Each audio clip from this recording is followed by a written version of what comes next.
আমেনার পেটে আসতে দেরি, তার শরীর সুগ্রাণ বাহির হইতে দেরি হয় না। আমেনা যখন ঘরের থেকে বাহির হইতে পারতো না, কেননা আরবের প্রচলন ছিল বিধবা মহিলা কোনোদিন খুশবু লাগাইতে পারবে না, বিদায় আমেনা ঘরের থেকে বাহির হইতো না। কিন্তু বাহির না হইলে কি হবে? খুশবু তো আর কোনো জায়গায় আবদ্ধ রাখা যায় না। সুগ্রাণ চতুর্দিকে মক্কায় ছড়াইতে শুরু করছে। সুগ্রাণ সবার নাকে যখন যাইতে শুরু করছে, তো মক্কার ভিতরে কানাঘুষা শুরু হয়ে গেছে। আব্দুল মুত্তালিবের পুত্রবধূ বিধবা, সে সুগ্রাণ লাগায় তো লাগায় কি করে? আর এটা তো কোনো এই জগতের সুগ্রাণ না, এই সুগ্রাণ সে পায় তো পায় কোথার থেকে? আব্দুল মুত্তালিব জিজ্ঞাসা করছে, বেটি নাক কান তো কাটা গেল, আমি সর্দার, যেদিকে যাই সবাই আমার দিকে তাকায় কেমন ভাবে জানি। আবার কেউ কেউ প্রশ্ন করে, তোমার পুত্রবধূ কোত্থেকে নিয়ে আসলে? যার সুগ্রাণ বাহির হইতে পারে না, রাস্তায় বাহির হইলে সুগ্রাণ ছড়াইতে থাকে, তো নিচে পুত্রবধূকে জিজ্ঞাসা করতে পারে না, স্ত্রীর মাধ্যমে জিজ্ঞাসা করতেছে যে তোমার পুত্রবধূকে জিজ্ঞাসা করো সে কোত্থেকে সুগ্রাণ ব্যবহার করে, সে রাস্তা দিয়ে বাহির হয়। পুরা পাহাড় কেন, মক্কা কেন, চতুর্দিকে সুগ্রাণে মোহিত হইতে থাকে। সবাই আমাকে বিরক্ত করতেছে। তো বলতেছে, শোনো, আমিও তোমাকে বলবো বলে ভাবছিলাম। আমেনা যখনই গোসলখানার থেকে বাহির হয় আর আমি ঢুকি, মনে হয় যেন গোসলখানা কেউ সুগ্রাণ দিয়ে প্যাক করে রাখছে। আমি জিজ্ঞাসা করব, কিন্তু ভাবতে লজ্জায় জিজ্ঞাসা করতে পারতেছি না, যে এক তো স্বামী হারা পুত্রবধূ, স্বামী নাই, বড় দুঃখী, আমি তাকে জিজ্ঞাসা করবো তো জিজ্ঞাসা করবো কি করে? চলো দুইজনে মিলেই জিজ্ঞাসা করি। আমেনাকে ডাইকা জিজ্ঞাসা করতেছে, বেটি জিজ্ঞাসা করার ছিল না, কিন্তু সমাজে মুখ দেখাইতে পারতেছি না, তোমার এই শরীর থেকে সুগ্রাণ কি করে বাহির হয়? সুগ্রাণ ছড়ায় কি করে? তুমি কোত্থেকে খুশবু আনো, সুগ্রাণ আনো আর লাগাও, যে তুমি বাহির হইলে চতুর্দিকে মোহিত হইতে থাকে।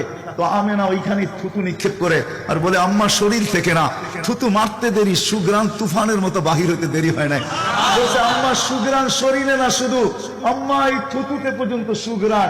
আম্মা এই সুগ্রাণ আমার না, পেটেরটা সুগ্রাণ, পেটেরটা। আম্মা বলার ছিলাম না, তোমরা বাধ্য করতেছো। যেদিন পেটে আসছে ওই দিন তো ঘরের দেওয়াল পর্যন্ত আমাকে সালাম দিতেছে, তোমাদের এই ফলনের বাবুর কণা পর্যন্ত আমাকে সালাম দিতেছে। আম্মা আমি বাহির হইতে দেরি, মেঘ উড়া এসে আমাকে ছায়া করতে দেরি করে না। আমি উত্তপ্ত বালুতে পা দিতে দেরি, মা ঠান্ডা হইতে দেরি করে হয় না। মা আমি উত্তপ্ত পাথরে পা দিতে দেরি, মা ঠান্ডা হইতে দেরি হয় না। আমি বাহিরে বসে থাকি, আকাশের তারাগুলা এসাকে আমার সালাম দেয়। মা যেদিন পেটে আসছে ওই দিন 12 জন রসুল এসে আমাকে সালাম দিছে। ওই রাত্রে আইসা মা আমাকে মারিয়াম, মা আমাকে আসিয়া, মা আমাকে উখতা মুসা কুলসুম, 3 জন এসে আমাকে মালা পড়ায় গেছে যে দুজাহানের বাদশা তোর পেটে চলে আসছে। মা শুধু এইখানেই খেলতো না, আমি যখন বাহির হই তো বারুর কলা পর্যন্ত আমাকে সালাম দিতে থাকে। কুয়ার পাশে যখন যাই মা, তো আমাকে আর রশি দিয়া, ওই দিনের পর থেকে আজ পর্যন্ত রশি দিয়া পানি উঠাইতে হয় নাই। আমি কুয়ার পাশে যাইতে দেরি, কুয়ার পানিগুলা উছলায় উপরে আসতে দেরি করে না, কলকল শব্দ করতে থাকে, পানিগুলা যেন বলতে থাকে, আমেনা তুই কেন চলে আসছিস? দুজাহানের বাদশা তোর পেটে, তুই হুকুম দিলেই তো আমরা বাড়িতে যেয়ে ভরে দিয়ে আসতাম। মা মক্কার মেয়েগুলাকে জিজ্ঞেস করো না, আমি কুয়ার পাশে যাইতে দেরি, মা এরা আমার হাতে পায়ে ধরতে দেরি করে না, যে ফাতেমা, আমেনা তুই এখান থেকে যাইস না, তুই গেলে কুয়ার পানি নিচে চলে যাবে, আমাদেরকে রশি দিয়া তুলতে হবে, তুই দাঁড়ায় থাক, তোর পায়ে পড়ি, পানি নিচে যাবে না, আমরা ভরা নেই আমাদের বর্তনগুলা, তোর বর্তনটাও ভরা দিব, তোর বাড়িতেও পৌঁছায় দিব, তুই দাঁড়ায় থাক, তুই চলে গেলে কুয়ার পানি নিচে চলে যাবে। হায় হায় হায়, যে পেটে থাকা অবস্থায় খুশবু, ও যদি যার খুশবু, সুগ্রাণ আর সুগ্রাণ। হায়, আমি শর্ট করতেছি। যেদিন দুনিয়াতে পা রাখতেছিলেন, শেফা আব্দুর রহমান ইবনে আউফ রাদিয়াল্লাহু তাআলা আনহুর আম্মা ছিলেন দাই। যখন দুনিয়ায় আসতেছিলেন, উনি নিজে বলতেছিলেন, আমার হাতে হাজারো বাচ্চা, শত বাচ্চা আসছে এই মক্কার, কিন্তু এই বাচ্চা যখন আসতেছিল দুনিয়াতে, কান্নাল মিসকা ইয়াফুর, চতুর্দিকে সুগ্রাণে মোহিত করতে করতে আসতেছিল। শরীরে একটা ময়লার কণাও ছিল না। মখতুনান, কে জানি মার পেটের ভিতরে মুসলমানি করায়া দিছেন, কে জানি মখতুয়া সুররা, নাবি মার পেটের ভিতরে কাটা দিছেন, একটা বালুর কণা পরিমাণও ময়লা ছিল না। আমরা তাকাইতেছিলাম আর ভাবতেছিলাম, এটা কেমন বাচ্চা? চাদরের উপরে রাখতে দেরি, ডান দিক হইয়া উঠা বৈশা সেজদা যেতে দেরি করেন নাই, লম্বা সেজদা। আম্মা জান বলতেছিলেন, কুলতা মা কুলতা, বেটা তুই যেন সেজদার ভিতরে কি বলছস? আমি তা বলতে পারবো না, কেননা তোর অবস্থাগুলা দেখে আমি আশ্চর্যান্বিত হইতেছিলাম। তারপরে সেজদার থেকে যখন আত্মাহিয়াতের চূড়াতে উঠা বসছে, শাহাদত আঙ্গুলি উঠাইতে দেরি, সুবে সাদেকের সময় ছিল, চতুর্দিকে অন্ধকার ছায়া ছিল, বলে তুই শাহাদত আঙ্গুলি উপরের দিকে উঠাইতে দেরি, তানাব্বারাতিদ দুনিয়া কুল্লা, সমগ্র জগৎটা যেন আলোতে আলোকিত হয়ে গেছে। তারপরে যেন তুই কি বলছস আমি বলতে পারবো না। তারপরে স্বাভাবিক হয়ে শুয়ে পড়ছিস, তোকে দৌড়ে আছে আমি কোলে নিছি, কোলে নিতে দেরি, ঘরের ছাদ ফাটতে দেরি হয় নাই, কুয়াশা ভিতরে ঢুকতে শুরু করছে, একটু পরে উপর থেকে আওয়াজ আসছে, গাইবু হাদাতিফ, এই বাচ্চাকে তাড়াতাড়ি গায়েব করো।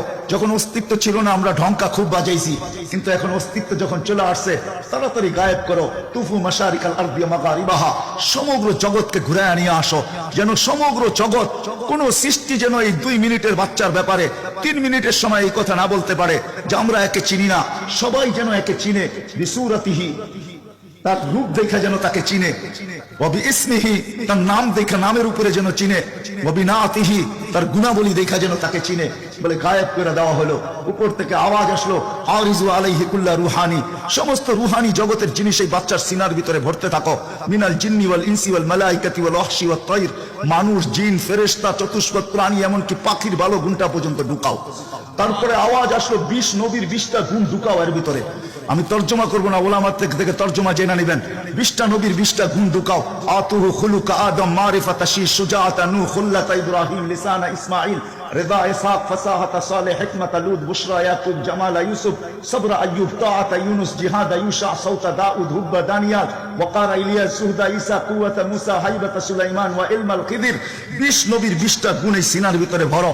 আওয়াজ আসলো, নবী তো 20 জন না, 1.25 লক্ষ নবী, 312 জন রসুল। তো আওয়াজ আসলো, অগমিদুহু ফি জামি আখলাকিন নবিয়্যিন, সমস্ত নবীদের আখলাকের ভিতরে এই বাচ্চাকে ডুবাইয়া দাও। তারপরে কোলে ফিরত দিয়া দেওয়া হলো। আমেনা কোলে নিয়ে কাঁদতেছিলেন। আব্দুল মুত্তালিব ছুটে আসছে যে আমেনা কাঁদে কেন? চাচারা ছুটে আসছে, বোন কাঁদিস কেন? শাশুড়ি ছুটে আসছে, মেয়ে কাঁদিস কেন? বলছে আব্দুল্লাহ নাই। তো বলছে আব্দুল্লাহ নাই মানি, বুঝায় বল কেন কাঁদিস? বলে আব্দুল্লাহ নাই, প্রথম বাচ্চা, মানুষের প্রথম বাচ্চা যখন হয়, তো অনেকে আছে নারায়ণগঞ্জে পাওয়া যাবে খুশির ঠেলায়, নারায়ণগঞ্জে সব মিষ্টির দোকান ভুক, আমার ঘরে ছেড়ে আসছে, সব খালি করে দাও। সব আব্দুল্লাহ নাই, খেলনা নিয়ে আসে, ডের বানায় দেয়, আব্দুল্লাহ নাই, কে খেলনা আইনা দিবে? তো আল্লাহ কানে কানে বলতেছে, আমেনা, আব্দুল্লাহ খেলনা আনলে আর কিসের খেলনা আনবে? হয়তো মাটির আনবে, কাঠের আনবে, প্লাস্টিকের আনবে, এটা আনবে, সেটা আনবে, কোন খেলনা আসবে? দুনিয়ার খেলনা আনবে। আমেনা, সম্পর্ক তোর সাথে শুধু তোর সন্তান, আমার সাথে সম্পর্ক হলো মাহবুবিয়াতের, এটা তো আমার মাহবুব। আরে সূর্য ডুবতে দে আমেনা, দুনিয়ার খেলনা কি আমি চাঁদকে খেলনা বানায় পাঠায় দেব? কাদিস তো কাদিস কেন?